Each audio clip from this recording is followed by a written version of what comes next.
Assalamu Walaikum. In this video I will show you how to change video ratio in Google Video. Let's get started. Firstly, go to the file menu, click the video size and click the drop down menu.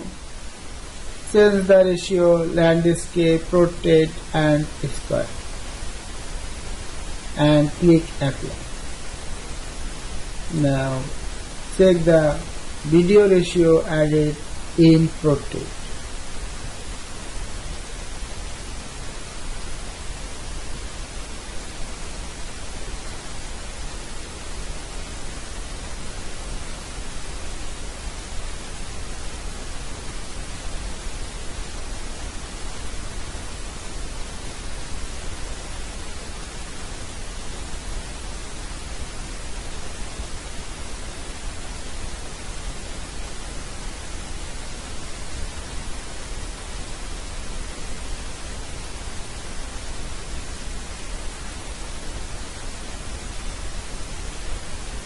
I hope you enjoyed this video. Please subscribe to my channel, like, comment and share.